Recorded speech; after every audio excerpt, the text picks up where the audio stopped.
Welcome back, everybody. It's time to delve into our New Day hot topic. Can you really have it all? A recent article written by a former high-level State Department official and mother of 2 teenage boys was published in the Atlantic Monthly. It was called Why Women Still Can't Have It All. It sparked a huge nationwide response on blogs and on the Atlantic's website about family life as we know it and what it even means to have it all. So joining us today to discuss are mother and Northwest Cable News anchor Shaniqua Manning, father and business owner Ken Grant, and father and entrepreneur Steve Haverly. Welcome, everybody. Thank you. Absolutely. So, first of all, this was not light reading. The woman who wrote it was Anne Marie Slaughter, and she, as I mentioned, was a foreign policy expert at the State Department. 21 pages printed out, and she had a lot to say. I thought it was pretty interesting. What was your reaction? You know, I thought she made some very good points in the article. Women, in particular, go through so many changes in our lives and have to make choices that oftentimes our mates don't have to make. And so I thought it was great that she gave voice to this subject, and I'm hopeful that the more people talk about it, maybe we will see some changes that make our workplaces more compatible to family life. Just some flexibility within the workplace, mainly. Is that what you're talking about? Absolutely. I mean, granted, there are some careers where you just don't have the flexibility, and she talked about that as well. In her career, she didn't have it. Of course not. You know, and in my business, it's very tough to come by. When the news happens, you need to be there. Right. You can't do it from home. Boy, I wouldn't want a camera set up in my home anyway. That would be a nightmare, would it not? It would. Yeah. So with that understanding, you go into your career choices. When it's time for you to start your family, you do have to look at, okay, what am I doing for my livelihood? Is this going to work with my family? Do I need to make some adjustments here and there? And she's just simply talking about ways that companies can try to accommodate those choices so that women don't have to leave the workforce if they don't want to. It's easier for them to get back in. And I think those are all valid points. Ken, what was your reaction? Well, I'm only going to see it as a guy. That's okay. That's why you're here. Careful to point that out first. I would agree with Shaniqua. It was long. So again, looking at it from a guy's perspective, it was a long article. I think that it's interesting to think that times are changing, and as a guy, why is that just about women? As men, we are making changes too. This is not the 50s anymore. Right. We have the chance to change our roles. We have the chance to get with our spouse or even not with our spouse and say, what part of this life do I want to live? What do I not want to live? I mean, there was a lot of conversation in her article. You know, how much life can I have? Can I have it all? That's the point of it. Can I have it all?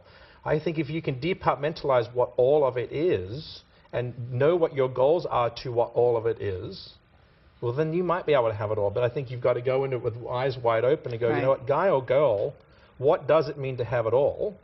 And how can I get that? I think that's a good point, because in her case, she talked about, you know, she was in Washington, D.C., her kids were elsewhere. This was a 2-year assignment. Of course, you're not going to be able to be much of a parent if you're not there, because showing up turns out to be really important. And, you know, those are choices that we all make. And I thought you made a really good point. I thought this, too. My husband has made, your husband has made, other people's husbands have made adjustments to their careers as well to be more present fathers. So I don't think that it's strictly a female issue. It can't be a female issue. It can't be, because this is a new era where we get to make those decisions ourselves. This is not my grandparents, it's not my parents' era anymore. Good point. Right? I get to, and I have 2 small girls. I need to show those girls that you can have, not, you know, the old-fashioned way would be that it's role reversal. It's not role reversal, it literally is what it is. I grew up in the 60s and the 70s with my mum worked. My dad chose to stay at home. He moved his whole company to our house. This is the 70s. Unheard. My dad. Yeah. Right? So I was raised in that, and I want my wife and I want our girls to see the same thing. That anything is possible. So there's no norm. Of course, Dad works from home. Of course, that's what he does. I get to hang out with them and do, you know, to go to the beach at noon at school time or whatever. You know, what do they call the thing? Field trips? Yes, they're called field trips. Yeah. What dads? I mean, you know, if I choose to do that, then I get to do that. I get to have that time with them. Steve? Yeah. Well, I'm the same way. And Ken and I talked. I have nothing left to say. Ken and I talked about it. But I agree. It's kind of, you know, traditional roles are no longer traditional roles. This is a new era. Those days are gone. It's like, for years and years, it was equality and women's liberation and the whole movement. And now we're here, and it's like, okay, well, now what do we do? It's like complaining that the weather, it's too cold, I can't wait for the heat to come, and then it gets 85, and all of us in the Northwest go, it's too hot. so it's like, well, what are we going to do? Well, hopefully we're back in the middle a little bit. Yeah. And I think one of the complicating factors is that there was a time when people grew up to think, okay, the man is the provider, the woman stays at home. Everybody Right. sort of knew how to stay in their lanes. And now there are no lanes. And Right. so that means that's good and bad, right? I mean, it's Yeah. bad because you have to figure it out individually for your family, your circumstance. As your kids grow up, they need different things.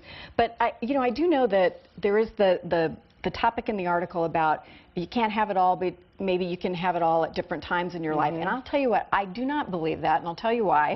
When I left the Today Show for a much waited for baby, I made a choice that I didn't want to work 14 hours a day. I wanted to raise this child. And no, you can't turn around and go back and recover your career as though you never had a child. But that was my choice. I made that choice. So I'm just wondering if having it all means something different to different people. Yeah, I think it does. And I think that it all is different at different times in your life. So what you valued and what was important to you at one time may be different than what's important to you a few years down the road. I don't know that I truly believe you can have it all. I think if you're going to be working outside of the home and you're going to also be raising children, sometime, somewhere, something's got to give. And there are I'm only one woman. That's my mantra at home. Yes. And so there are some sacrifices that you make. Right. My 6-year-old said to me just recently, Mommy, how many days do you go to work? I said 5. She said, that means, she's into factors now, right? So she's like, that means you're home with us 2 days. That's not fair. You should tell your boss that you're only going to work 3 days, and that way you can stay home with us for 4 days. So she's 6 and she's got it all figured out. Right. So, you know. She knows flex time. Yes. Well, I think maybe the answer is, at least for me, it's you want to have as much as you can within what works for your family. Right. That's different for everybody. And this woman took such heat for this article. I hope we can just all cut each other a little slack, because it's different for you, me. Well, I know people worry that the decisions they make are going to have drastic repercussions on their children. And to be perfectly honest about it, I grew up with a non-existent father. He was off doing his own thing and raised by a mother. But I'm resilient, and I am everything I am because of what my father was not. I'm a better father for it. Some kids may not get that. My dad's wife worked 18-hour days and sacrificed her 2 daughters. We were talking about this the other day. But they're great mothers because of it. They learned something from it. So the decisions you're making aren't going to drastically ruin your children. We're more resilient than that. Well, if that's true, then what have I been worried about for the last 10 years? That's what I want to know. I've been terrified for almost 2 decades, and you tell me now I didn't have to. Well, your family, I've seen, you guys are awesome. I thought of you immediately when I read this. I'm like, oh, geez, New York is not... they don't let you work 2 hours a day. Yeah, no, they're not so much into the flex time. Okay, thank you guys very much. Interesting conversation. We're going to continue this on Facebook as well. If you're interested in reading the article from the Atlantic Monthly, you can find the link on our website. We have some other things linked there, too. We'd love to have you share your thoughts with us on our Facebook page. I hope you'll come back. Steve needs a partner. He's so often by himself representing all guys. We'll be right back. Thank you so much. Thanks for coming in. Appreciate it.